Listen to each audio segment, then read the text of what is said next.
tous, faire la synthèse d'une journée comme ça, c'est vraiment pas évident, hein, c'est riche. Et puis, c'est qu'on ne sait pas ce que vous allez dire avant, donc on ne peut pas la préparer. Voilà. Mais je vais m'y risquer. Et tout d'abord, vous exprimez ma satisfaction, et je pense la satisfaction partagée par l'ensemble du CIDAM. Le colloque, on le conçoit comme ça, que c'est une opération, un bilan des années passées, et puis le tremplin pour se projeter sur l'avenir. Et je crois que ce colloque 2021 y a pleinement répondu. Satisfaction aussi de la participation, comme je le disais ce matin, une centaine de personnes présentes physiquement et à peu près 200 qui ont suivi nos débats par webinaire, mais qui ont aussi été acteurs puisqu'ils ont pu poser pas mal de questions. Et puis, satisfaction des débats qu'il y a eu tout au long de la journée.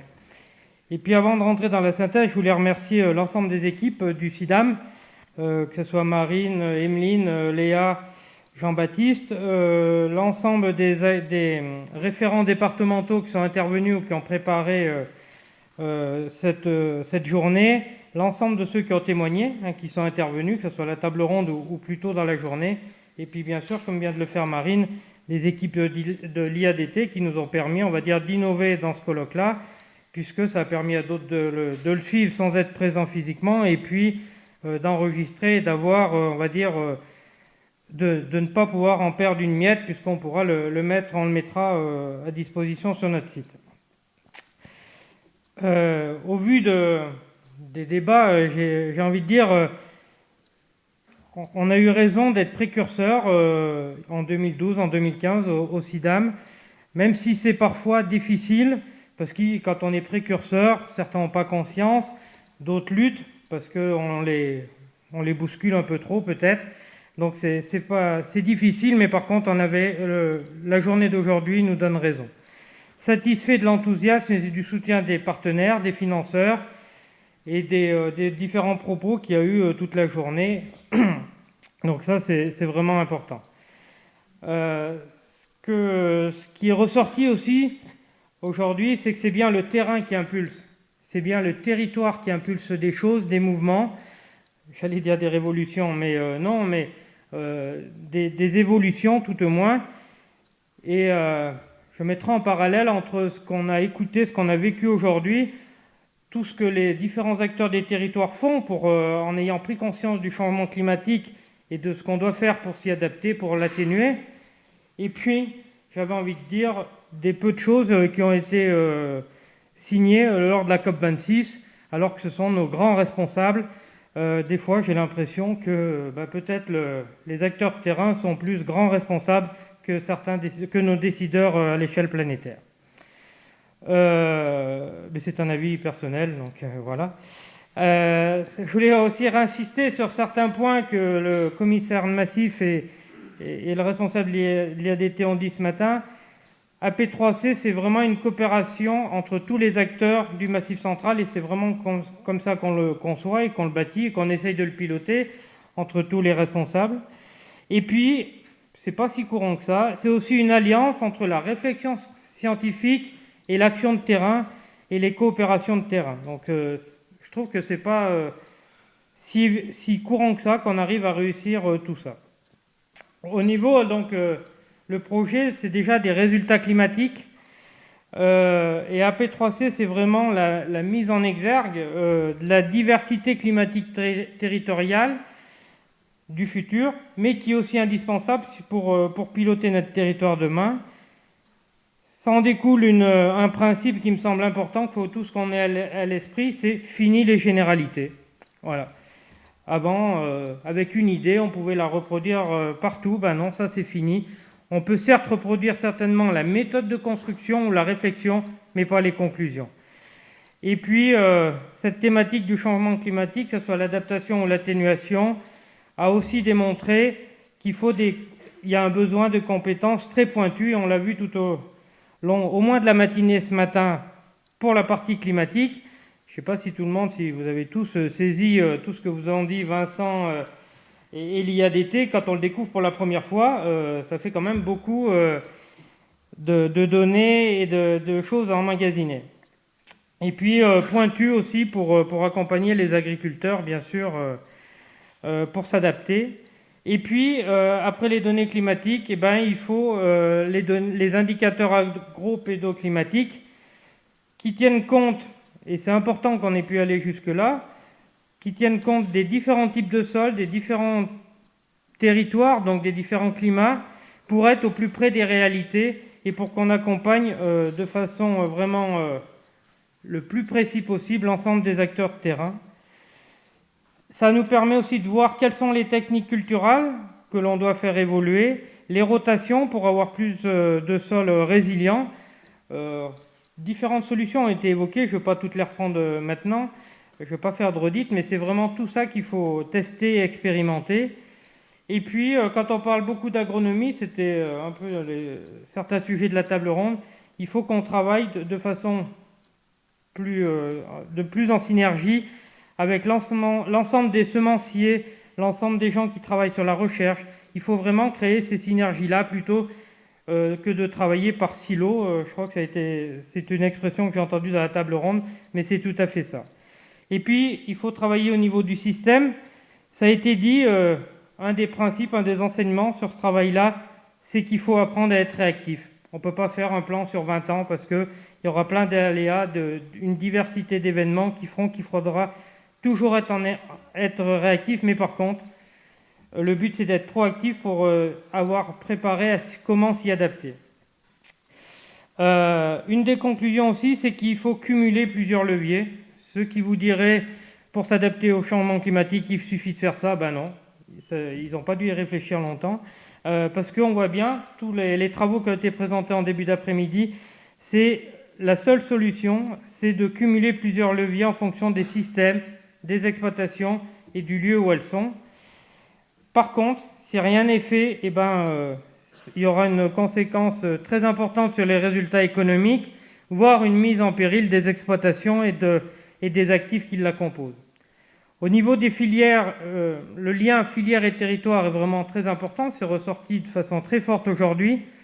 On voit bien que par rapport à certains dogmes ou discours qu'on entend ici ou là, les systèmes 100% végétal, ça peut être très compliqué. Beaucoup, comme le disait, je crois que c'est Philippe tout à l'heure, disent qu'il faut qu'on remette de l'animal. Les synergies entre animal et végétal, on doit les consolider parce que c'est comme ça qu'on réussira, et pour les uns et pour les autres. C'est vraiment un partenariat gagnant-gagnant. Recréer du lien entre filières et territoires, entre agriculteurs et citoyens, pour expliquer les projets, entre agriculteurs et consommateurs, parce que même si ce sont les mêmes personnes, souvent entre les souhaits quand on est citoyen ou l'acte quand on est consommateur, il y a une grande différence. Beaucoup travailler sur la génétique, que ce soit végétale ou animale. La question de nos cahiers des charges, qui est quand même quelque chose d'important pour la ferme Massif Central, les AOP, AOC et autres, on peut se poser la question, quelle remise en cause ? Donc, quelle remise en cause du produit ? Quelle remise en cause de la plus-value pour le producteur ? Ça, c'est vraiment quelque chose qu'il faut qu'on ait en tête. Les problèmes liés, des fois on sous-estime, enfin on ne pense pas, l'adaptation des éleveurs, il faut qu'ils s'adaptent bien sûr, mais aussi l'adaptation ou les conséquences qui sont liées aux effets du changement climatique pour le consommateur. Suivant le climat, il ne consomme pas la même chose. Et je crois que c'est Philippe Dumas qui en parlait tout à l'heure. Si le climat change, ça peut faire des stocks dans les fermes, dans les structures d'aval, et ça a des répercussions sur les prix payés aux producteurs. Donc toutes ces choses-là, on doit en tenir compte. Et puis, en termes d'évolution de la ferme Massif Central, je crois qu'on prend de plus en plus conscience qu'elle est multiproductrice. Certes, on produit en tant qu'agriculteur l'alimentation, mais on produit aussi des services environnementaux, de l'énergie, on stocke du carbone grâce à nos pratiques. On a un effet sur la gestion de l'eau qu'on doit traiter de façon sans dogmatique, ça c'est primordial, en la gérant de façon responsable.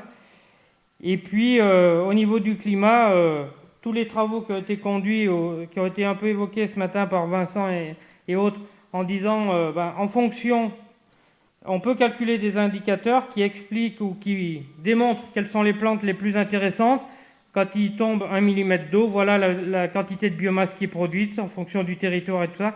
C'est tous ces indicateurs qui sont primordiaux pour orienter les politiques publiques et les choix des agriculteurs. Je dirais aussi à l'Agence de l'eau, il faut bien soutenir tous les territoires, de l'amont et l'aval, tous les projets, je crois que c'est primordial. L'agriculture, quand elle s'adapte, elle atténue aussi les effets du changement climatique. Je ne le développerai pas, mais il faut vraiment en avoir conscience. Et puis peut-être aujourd'hui, on a moins parlé, ou on n'a pas fait témoigner les consommateurs. Je crois que le principal sujet avec les consommateurs, c'est communiquer. Communiquer avec eux pour leur expliquer nos pratiques, communiquer avec eux pour leur expliquer, je ne vais pas dire ce qu'ils doivent acheter, mais les conséquences de leur acte d'achat. Je ne citerai qu'un exemple, c'est que quand on a créé une marque Massif Central 1886, qui a été construite par l'ensemble des acteurs du Massif Central, je ne sais pourquoi, pour le moment, on en commercialise très peu, puisque le consommateur ou les relais n'ont pas été faits. Voilà. Et pourtant, c'est quelque chose qui avait été construit avec un raisonnement territorial qui tenait compte de tout, du bilan carbone, de la production et autres, et qui rémunérait tous les acteurs de la filière. Donc ça, c'est vraiment quelque chose qu'on doit comprendre et pouvoir corriger. Et puis, dans la phase 4, quand on se place dans le tremplin, que doit être notre projet, c'est d'accentuer le travail avec l'enseignement agricole. Je crois qu'on a une belle démonstration de l'intérêt ce matin. C'est un investissement indispensable si on veut être prospectif et préparer l'avenir. C'est aussi de faire prendre une prise de conscience de l'ensemble des jeunes dès leur cursus de formation, mais aussi de leurs encadrants. Et puis l'enthousiasme de ce matin nous a démontré qu'il ne fallait pas hésiter, qu'il fallait y aller. Et puis quant aux politiques publiques, certains en ont parlé aussi tout à l'heure, j'allais dire, je fais le doux rêve, mais sans naïveté, qu'elles puissent répondre à tous ces enjeux-là.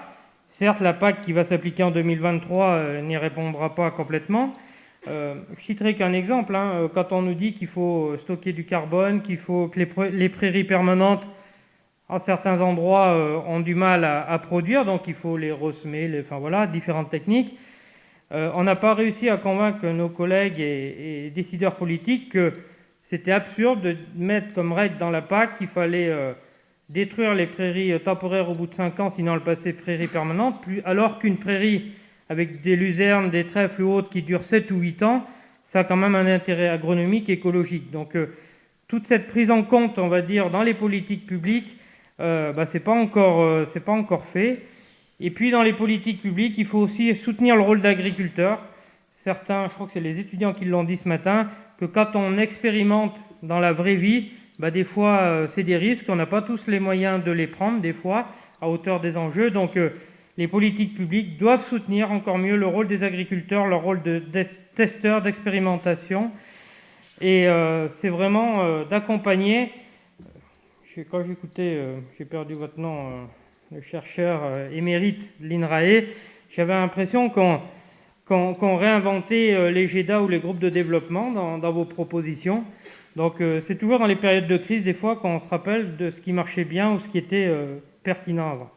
Donc pour résumer, je dirais que le mot que j'ai à l'esprit ce soir et qu'on a écouté tout au long de la journée en transversal, mais dans le quotidien, des fois les gens l'oublient, c'est le mot collectif. Collectif, c'est ce qui est ressorti de l'enquête des étudiants ce matin, c'était la demande des agriculteurs pour être accompagnés. Collectif, c'était expérimenter, innover, donner du sens à notre métier d'agriculteur collectivement. Et puis quand on fait tout ça collectivement et avec une vision d'avenir, ça m'a rassuré. Les jeunes nous ont dit ce matin, travailler devient un jeu. Là, je ne sais pas si vous, ce matin en arrivant, vous pensiez que les jeunes allaient nous sortir ça, mais moi ça m'a interpellé. Et puis pour 2021, c'est foutu, mais avec le soutien du commissariat de Massif, je n'en doute pas, même si je crois que le commissaire est parti, on va construire le cadeau de Noël que vous pourrez tous offrir aux agriculteurs en 2022. ça s'appellera Farming AP3C Massif Central. Parce que les jeunes nous ont bien dit qu'il fallait créer un jeu pour tester, expérimenter, avant de le faire dans la vraie vie.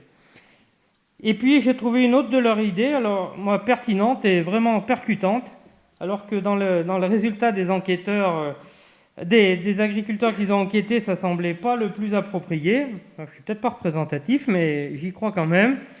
C'est d'utiliser le théâtre pour communiquer.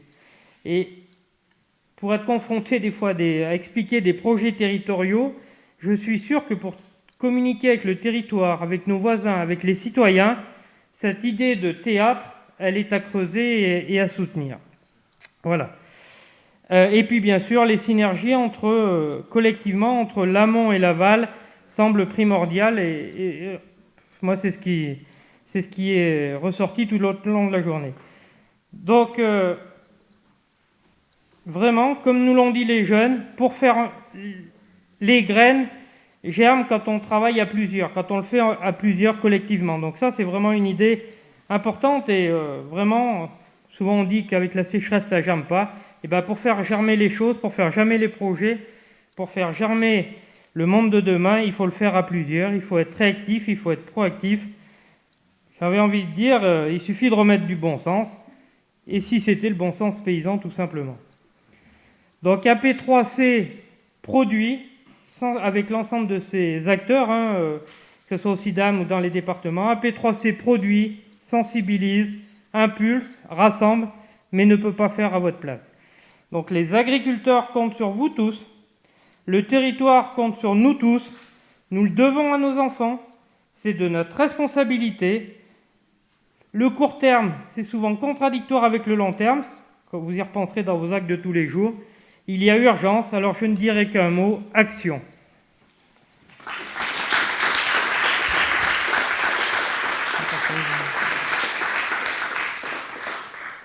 Donc on a fini la journée, je vous remercie toutes et tous, je vous souhaite un bon retour chez vous. Je voulais dire quand même que toutes les équipes d'AP3C ou dans des départements se tiennent à votre disposition au quotidien.